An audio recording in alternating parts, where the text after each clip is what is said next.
tɔgbe amelitsagbe enua le do ameɖeke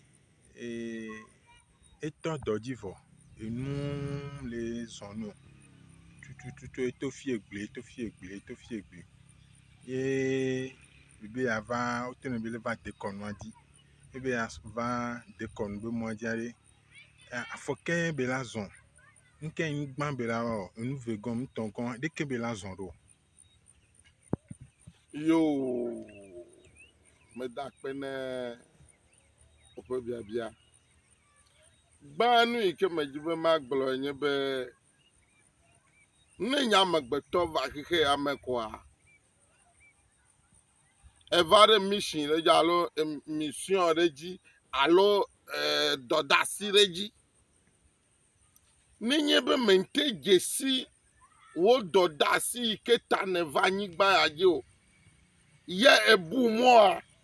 anɔ yi kaka ne va ɖo teƒe ɖe la woagblɔ nɔ be awɔ emɔ ya dzi lea menye wò mɔe mɔ ko ɖakpɔ be nenye be edɔwɔe le la alo business wɔna alo lãnyi le la akpɔ be numɔ bete enuawo adze gbegble wodzi be nàgbugbɔ va wò mɔ dzi. Fifia nenye be eva yi ɖe gbɔgbɔmetɔwo gbɔ alo afakalawo gbɔ ye wova ka afa na wobe naxɔ afa nɔvinye ne womete le wo kpɔlia wa enya yi ke le aganɔ sese ɖe dzi wu elabe mɔ yi ke ne sɔgba wo le nyɔnyɔ na o la etsɔ ame bubu ƒe mɔ hafi wova kpɔ ɖe dzesi be menye dɔ yi wodɔ be nava wɔ mɔ la edze be nagbugbɔ va nava kpe fu na xe fe ma. Millionnaire ma ke ne zu le ɖevi me. Directeur général ma ke nye le dɔ me. Vɔ menye dɔ me wole be nava wɔ. Ya ame ke ŋutɔ awɔ dɔ woƒe dzɔgbe fia you will pay for it. Ahefe ne. Ta efia xexe me la woate wɔ afa na.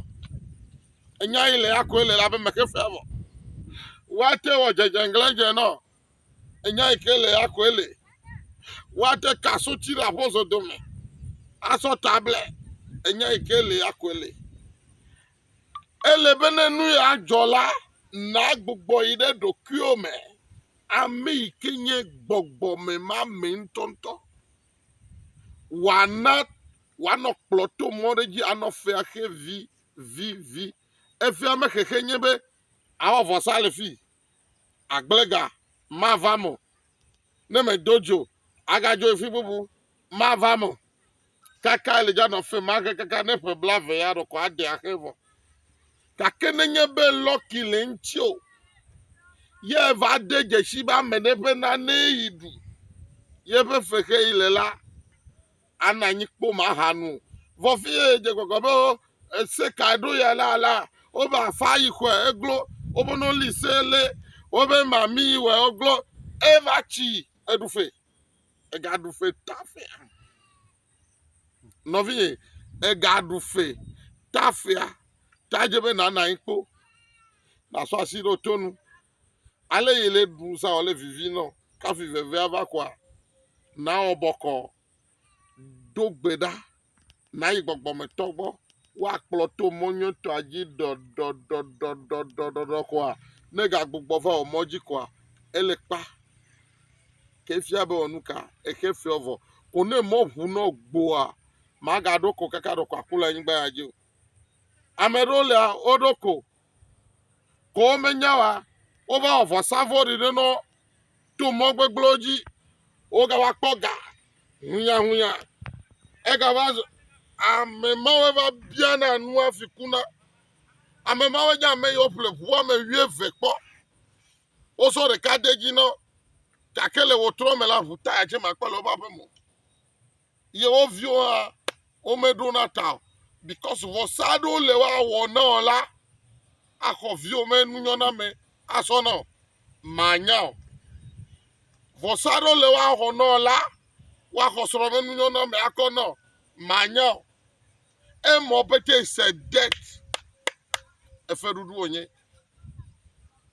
emɔ katã efe ɖuɖu wònye le anyigba ya dzi ayi hu no ke gba to ko be yi gba va to e mole ye ta to gba zuma no gbogbo be na de ejebe na nuka na nya nu kure nu anchi na soro nua na seme tane vale eyi yo metola anya be enu onye be ne jore egi yeta ovame na inenema amedelia ekolo akojiole nusurele ji ekolo nyonu jibe ade ekolo amele lolo kwa ya ova ko ya ji olo ko eva vo obe kokolo asrola ewale ola swapele buo mere nobu erolo kopi nusu akokuna ameka wi amere menu nyona me aso ne me so ne wa ye ma mekue ma va neku ke nyonu agera ya me nyonu mawe no sro kula po me to khona ke sino no te nu blanu ma potole me gbogbo egena ro me ne ma e la be menye be du fo onyo ta ke yi nye to me du fo ya ne kasio kwa de kasio vosa efekeke onye efekeke ma na me ile gbogbo me tutu ne pe ma gbele na o kaka no no do ko susu be me gavon akpebe na yide gbogbo me toro gbo a won no po kaka ko wa be du fe efe ya du aje be na he e mo ka no ja keto wa gbo no be na yide dokita konji na vana nu do no wa gbo no be na plavo na so na da bato wa te gbo no be na yide mosque na va saraka ero saraka ma wa gbi ko bo e mo fu no amedele awo saraka zire kama jejeje me na wa kekele mede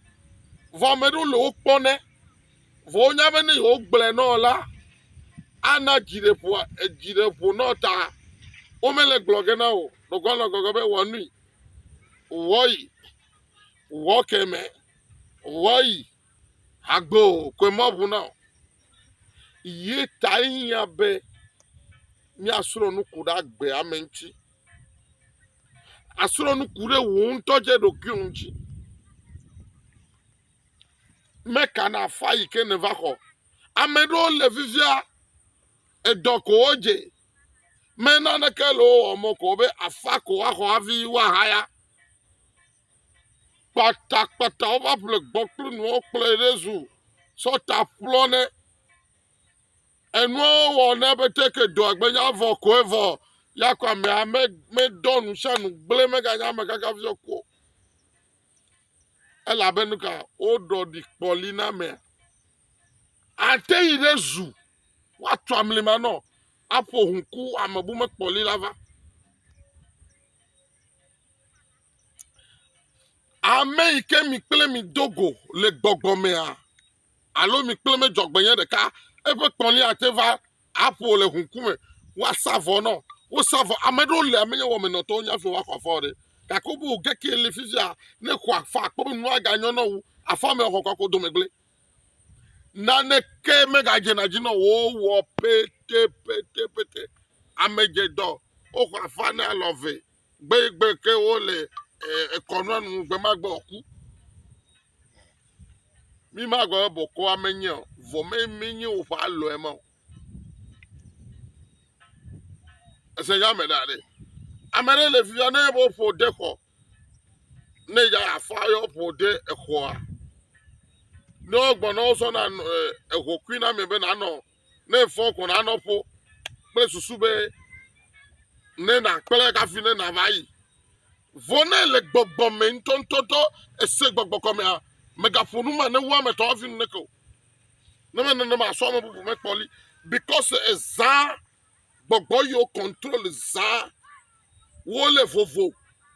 efonye ne le hu kwapo ne ku keklemede a ne ofu de me no kpla ne yide opko yide zupo agia okplo ide zua poli ana o me poli awapo vomnu ya menya mesi amenye ne gbregbe amo agobe o alape minya ba fanye kiki amanku kakele afanya kike mankure ewu ameike la afa ogena me mi premi so alo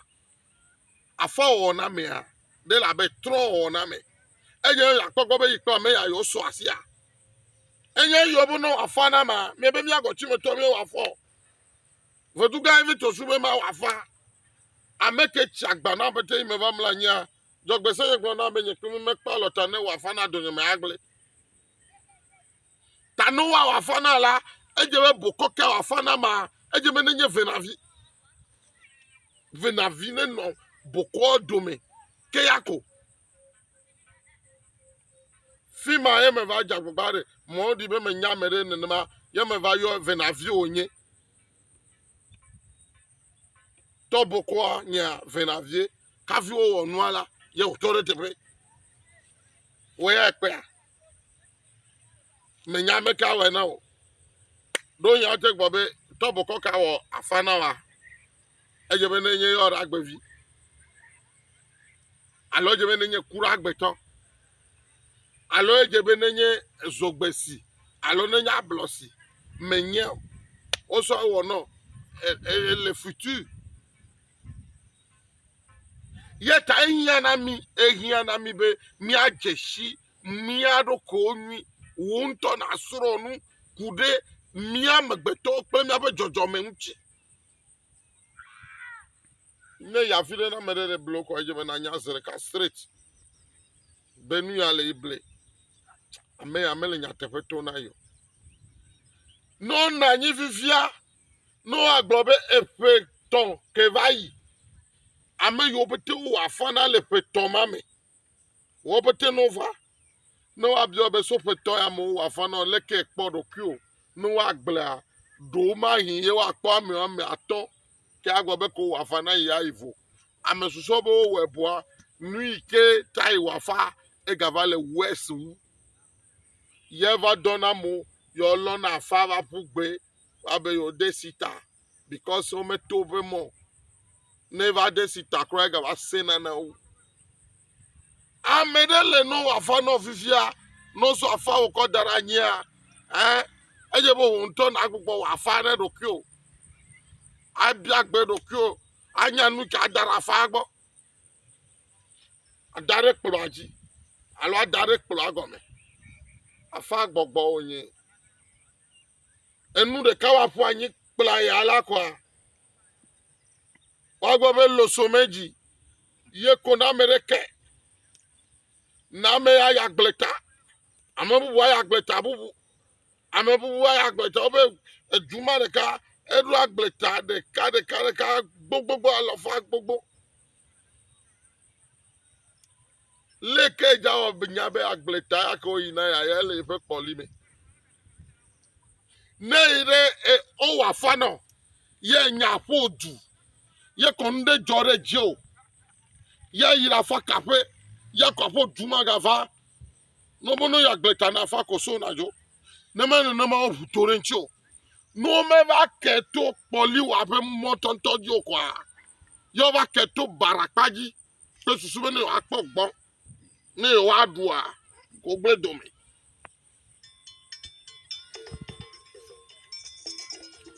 ta yana mi me mi asoro nu anya nu kure jojo me anchi wo nto na kansa ne do kyogba ela be jojo me anto wa fa na mi nto gba afa jojo me awa na mi a yenye drekuku ejebe ne le dreku na se dragome alo na kpa me ikenya se na nya dragome de one no gome de no because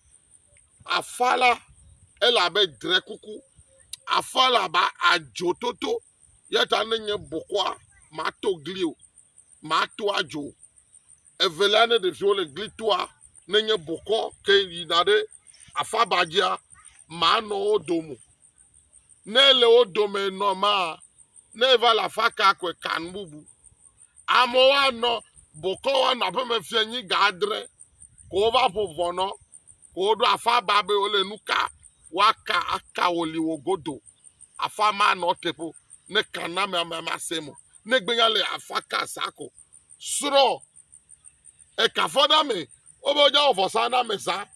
yo le fosa oge otro do abate ju adara baji yo ofo bu no po be ne de ha ele vovo ba me ne toji ngo never na gbo na kene zame ele wrong yemi o mi la me gbogbo tronto me enyenyemanye boko kanafa nyemenye boko wo na fana mo vodue le gbo nyebe ma kwafa ta boko vi ko nyemenye ta kele gbogbo me ba kamechi nyawo me la nenye me va gbo eponu da eganchi ko dara fabaji oso no so afa so dareji na ga ponu ma tututu de ganchi na ko dare mokima kome ma ke ne me ke novo no dakpoli jo no ke ko betere kai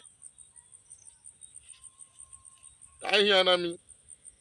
ne me ne ma ola eva we ba gbenu le togbo menu ogbo me le tenu ne me no ma agbenu le yin gba agbo be me le tenu na vinye ne ko hokura nyo bete fo eje ko o la che eblame ekumali huna edomali huna enyamali huna ahemali huna jongbe akese je me na biabere nu kamali ehu no ba dagbe mali ehu a ado jasi asokore hokuraji vono be ekumali ehu a ya je menule wo na vovo yeta ne ke ne menyanu mo kwa ne ko hokura nyo bete fo eje ko je me na toro kabu na ro dia fo ne jua kone ju jagla onye janyi cha atozu dagbe enye amere menye amere gboko soro na nule togba zuma amene chagbe 3779 e mo fiala be no glo no be sronu ne na nyanu